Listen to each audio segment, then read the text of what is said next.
Welcome to Coruzant Technologies, home of the Digital Executive Podcast. Do you work in emerging tech, working on something innovative, or an entrepreneur? Apply to be a guest at www.coruzant.com/brand. Welcome to the Digital Executive. Today's guest is James Terry. James Terry is the head of U.S. revenue at IndeedFlex, a technology-driven staffing platform that leverages AI and automation to help businesses fill temporary roles faster and more efficiently. With over 15 years of experience in HR, staffing, and workforce technology, James has built a career at the intersection of business growth, innovation, and talent strategy. At IndeedFlex, James is focused on helping businesses scale smarter by integrating AI into staffing processes, reducing hiring inefficiencies, and enabling workforce flexibility. He is passionate about workforce innovation, HR technology, and AI-driven solutions that empower both companies and employees. James frequently speaks on topics including the future of work, flexible staffing, and how AI is transforming human resources and operations. Well, good afternoon, James. Welcome to the show. Thanks so much for having me, Brian. You're absolutely welcome. I appreciate it, my friend. You're in Austin today. I'm in Kansas City, so we're in the same time zone. But I appreciate having you on, and I appreciate going to Austin every now and then. Like I said, we've got some folks, relatives, et cetera, down there. So I appreciate that. And James, if you don't mind, I'm going to jump into your first question. As head of U.S. revenue at IndeedFlex, how do you think the role of revenue leaders in HR or staffing tech differs from more traditional SaaS or product companies? What unique levers or constraints do you face in your role? Yeah, that's a really good question. And I would say fundamentally, the big difference, Brian, is the fact that within a SaaS company, you're selling software as a service. And so you have a contract signed, you send over the login details, maybe there's a training, and you're off to the races. Whereas within HR tech and really the staffing industry where IndeedFlex sits, there's a whole delivery side. You're relying on a person going to a certain place at a certain time to do a job for a certain pay rate. And so there's a whole operational component of staffing that's really critical to get right, because at the end of the day, while we have a really differentiated and disruptive technology, at the end of the day, the service actually that we're providing is the staff. It's the people, it's the hardworking men and women that are going out to put food on the table and go and provide a certain service. And so there's a huge operational component in getting people and the right people with the right skill set to show up to do this work and ensure that the client's able to get the type of, throughput at their factory or the service level they're looking for at their catering event or whatever it might be. Awesome. Thank you for sharing.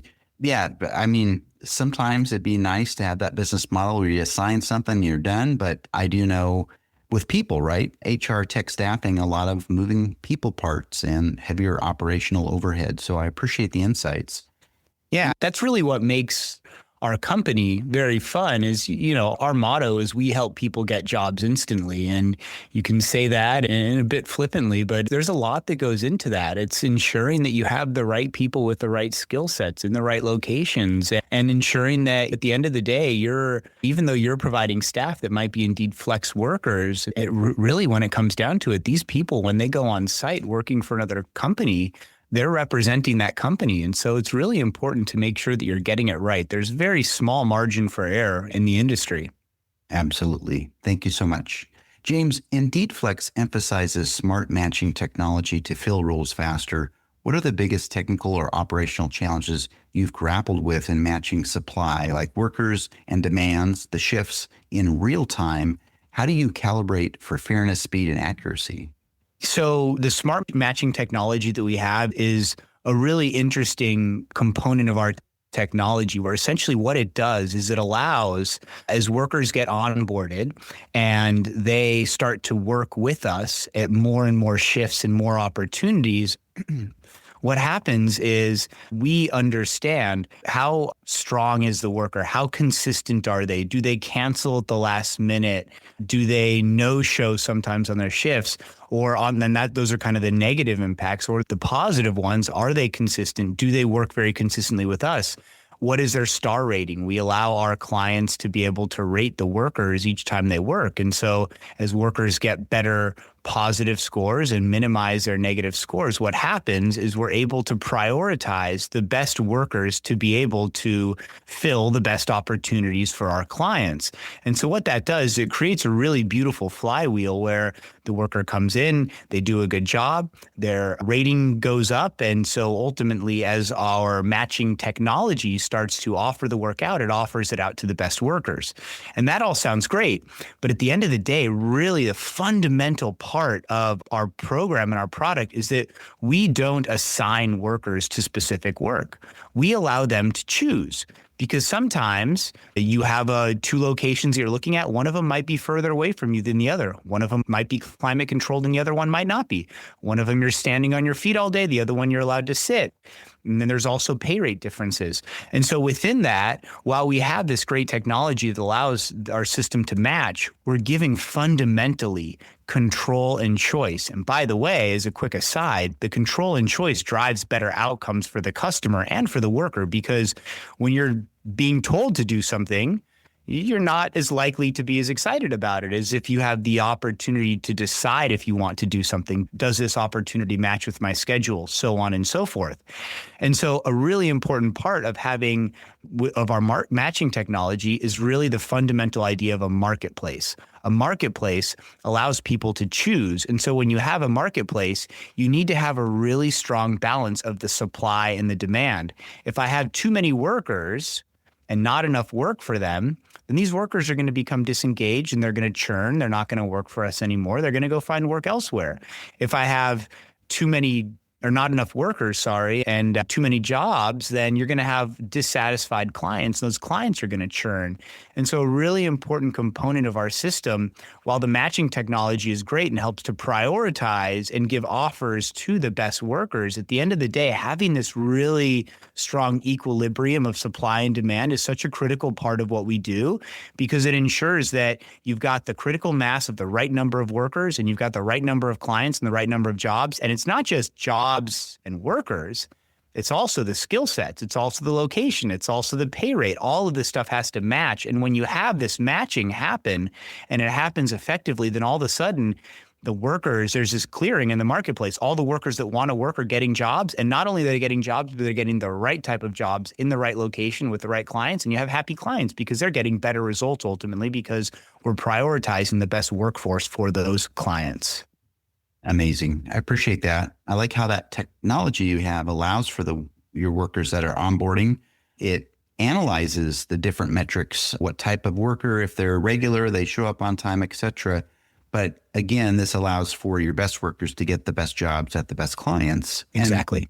And the platform does great at matchmaking, which I think is cool. You highlighted that, but it also allows for the workers to choose opportunities, and it's truly a marketplace. So I appreciate that.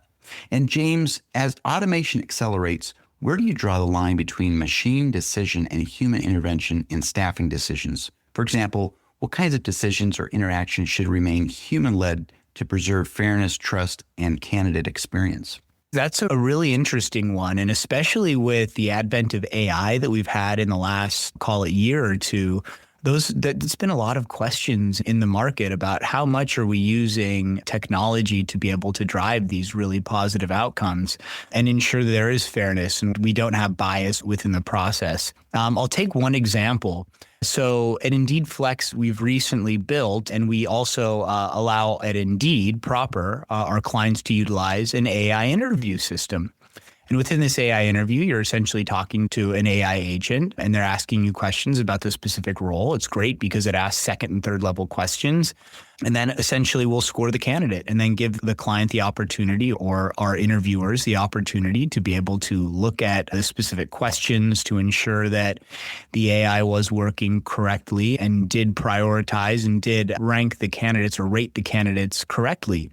But one of the interesting parts about it is, to your point, how much is too much, and are we moving too fast? And so we do a lot of surveys for workers, and actually the SIA, which is an industry analyst group in the staffing industry, recently ran a survey. And Brian, it was really interesting. They found that 88% of interviewees, 88% of candidates actually either prefer or are as happy with an AI interview process as they are with a human recruiter. And so you wonder, you say, wow, like that's pretty phenomenal. Like a huge majority of people are actually think it is as good, if not better, to be interviewed by AI. And so you say, well, why is that? And you start to dig into it. And it's because a lot of the things that people initially look at as potential concerns, the biases, as an example, are largely taken out by AI, right? Like AI isn't going to judge you for how you look or how you sound or anything like that, right? They're going to do it based on the true content of the answer that you're giving. And so in addition to that, if you think about it, if I work a night shift, when I start work at 8 p.m. and I end work at 5 a.m. or something like that, when I'm at the beginning or at the end of my shift, if I'm trying to get an interview to be able to find a job, most of these places, most of these recruitment firms are closed at that point. Whereas if I can just hop on and have an AI interview right off the bat, on demand whenever I want to, and I don't have to wait to schedule a time for tomorrow or the next day or whatever it might be, it allows me to interact and essentially speed up the process of being able to find a job. And so we're finding that the convenience of being able to instantly interact with and be able to allow the system to run an interview at all hours of the day or night. And that paired with the fact that you're missing the bias, you don't have that bias anymore. And then the third part that's, I think, really interesting component is that these AI agents, as they continue to get more and more advanced, they actually do a better job interviewing. What I mean by that is that they're not just going down a list of questions. They're actually asking follow-ups. They're asking second and third level questions to be able to really dig into, truly, does this candidate know, and do they fully understand the role that they're going to be getting, and have they shown success in it before? And so you have a really strong interactive process that's being run. And so while there's always fundamentally, this is, as I mentioned at the beginning, a staffing industry. It is a human process. At the end of the day, if you can remove friction to allow people to get to work faster, and on top of that, at their own time, and have the results be on par, if not better, it's a great value add for workers as well as for businesses that are looking for staff. Thank you. Really appreciate that. And you did highlight some interesting things with an AI interview system. It is pretty thorough, and it can do follow-up and ask those second and third level questions, of course. I like the survey you mentioned that was done. 88% of candidates are as happy with an AI interviewer as much as a human interviewer, which I thought was interesting. But I can see that with candidates not feeling that there won't probably be any bias with an AI interview, of course. And of course, the convenience, 24/7, the speed, everything is going to move much more quickly in that process. So that's only a win-win for both the client and the worker.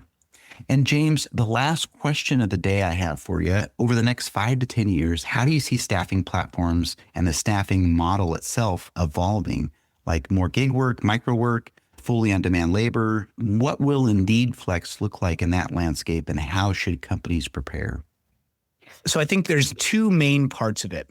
Number one is the business side, and then the other part of it is the worker side. So I'll start on the first part with the business side. Fundamentally, when you're doing staffing, as I mentioned, like there's some complexity to it. Does the person have the right skill set? Do they have the experience? How far do they live from where my facility is located? Are they able to work the schedule that I've determined, whatever it might be? And do they have to have a background check and a drug test? And so, and what is the schedule? And how do I actually access this location? There's fundamentally, like when you're trying to get a person to come to your location who maybe hasn't been there before, there are a lot of questions that have to be answered. And so because of that, historically, it's been a very manual process to be able to collect this information, ensure that it's getting from the business that needs these services over through the staffing company over to the worker.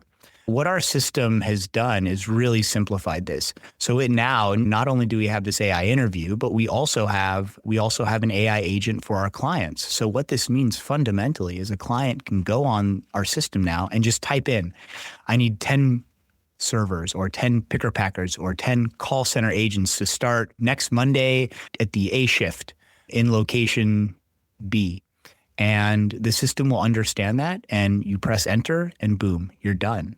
So Prior to that, it was having to go to a number of different agencies and how many can you find? And let me make sure you understand what the A shift is and what are the hours and so on and so forth. And there was quite a bit of back and forth that was required. Whereas now it's as easy as just typing in one sentence, press enter, and you can kind of set it and forget it. And so you think about, at the end of the day, having staff is a critical part of my business continuity, but really bottom line, like there's friction in being able to find the right staff and send them to the right places and whatnot. And so what our system does is makes it really easy. I mean, you're meeting people where they are. They want to be able to text message and say what they need. And now they have the ability to do that. That's on the client side.